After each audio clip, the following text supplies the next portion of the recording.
श्री गणेशाय नमः। श्रावण मास महात्म्य 30वां अध्याय।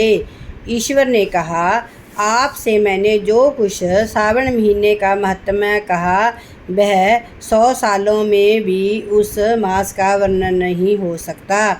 इस मेरी प्रिय सती ने दक्ष प्रजापति के यज्ञ में अपने देह का होम कर हिमालय की पुत्री को इसी सावन महीने का सेवन किया, जिसके द्वारा उसने मुझे प्राप्त किया।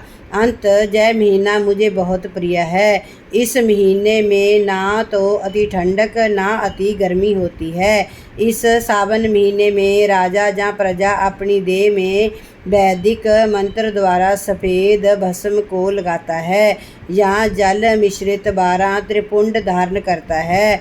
मस्तक, छाती, नाभि, दोनों भुजा, दोनों कुल्लों, दोनों कंधा, सिर और पीठ में मांस तोक इस मंत्र से सत्योजात आदि इससे षडंतर मंत्र से सर्वांग में भस्म सुशोभित करें। शरीर में 108 रुद्राक्ष को धारण करें। 32 रुद्राक्ष कंठ में, 24 दोनों हाथों में, 8 दोनों भुजाओं में, एक भाल में और एक शिखाग्र भाग में ग्रहण करें। इस प्रकार 108 अपनी देह को सुशोभित कर मेरी पूजा करें। पंचाक्षर मंत्र नमः शिवाय जापी हो। हे विपेंद्र, ऐसा करने मात्र से सावन महीने में वह हम ही हैं, इसमें संदेह नहीं है। सावन महीने को मेरा प्रिय जानकर इस महीने में केशव तथा मेरी पूजा करें। मुझे उसमें कृष्ण जन्माष्टमी अधिक प्रिय है। इसी दिन देवकी के गर्भ से हरि प्रादुर्भूत हुए।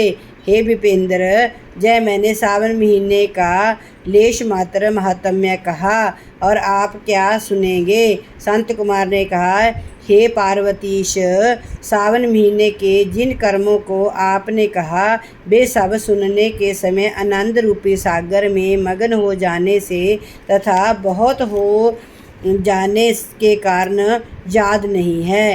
हे नाथ, तथ्य रूप में आप कहें, जिस क्रम से पता हो तथा मैं सावन द्वारा भक्ति से ग्रहण करूँगा। ईश्वर ने कहा, समाहित हो। शुभ अनुक्रम कर्मणिका सुनो। शौनक का पूर्व प्रश्न है, अनंतर सूत का उत्तर है। उस सुनने वालों के गुणों की कथा, आपके प्रश्न और सावन मास की निरुक्ति तथा सावन की स्तुति हे मुने। फिर सविस्तार आपका प्रश्न हुआ। आप द्वारा मेरी स्तुति, नाम निर्वचन आदि सहत हुई। फिर उत्तर क्रम से जिसमें सब उद्देश्य है, विशिष्ट तरह से आपका प्रश्न नक्त व्रत, रुद्राभिषेक तथा लक्ष्य, पूजन विधान, दीपदान, महात्म्य, किसी प्रिय चीज का छोड़ना, रुद्राभिषेक फल, रुद्राभिषेक का पंचामृत से फल, भूमि शयन तथा मौन व्रत फल, धारणा पारना विधि, मासोप्यास कथन, सोमाख्यान में लक्ष्यवर्ती विधि कथन, कोटिलिंग विधान, अनोधन व्रत कथन, हविष्यान भोजन, पत्तल पर भोजन, पाक त्याग, भूसैन, सुबह नहाना, दम तथा शम कथन, स्फटिक आदि में लिंगों में अजा जप, पूजन, फल, प्रदक्षिणा, नमस्कार, भेद, प्रायण, पुरुष सूक्त विधि, ग्रह यक्ष विधि, क्रम से रवि चंद्र तथा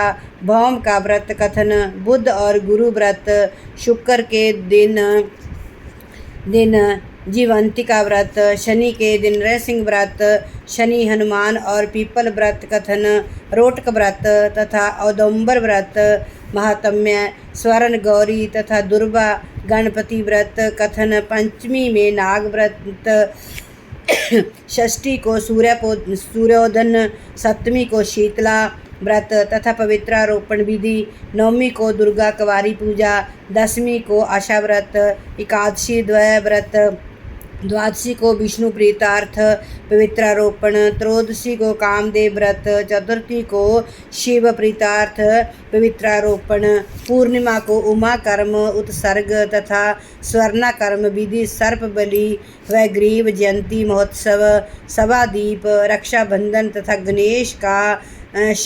षष्ठांशन व्रत, कृष्ण जन्माष्टमी व्रत तथा कथा विधि, पिठोर व्रत, पोलाशंकश वृषभ व्रत, दर्भ ग्रह संग्रह, नदियों का रजस्वला, समय सह संक्रांति में गौ प्रसव होने पर शांति कर्क से, सावन में दान स्नान युक्त मास महत्म्य, श्रवण कथन, व्यास पूजा, अगस्त्य ऋषि अर्ध विधि, कर्म तथा व्रतों का फल निर्णय तथा मास महत्म्य, श्रवण द्वारा महीने के सब व्रतों का फल भागी होना।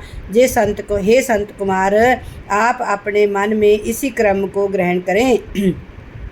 इस अध्याय को जो श्रवण करता है तथा जो सावन महीने के संपूर्ण महात्म्य को श्रवण करता है, वह महीने के सब व्रतों का फल प्राप्त कर लेता है। हे विप्र, अधिक कहने से क्या लाभ? इस सावन महीने में किसी एक व्रत के करने से वह मेरा प्रिय पात्र होता है।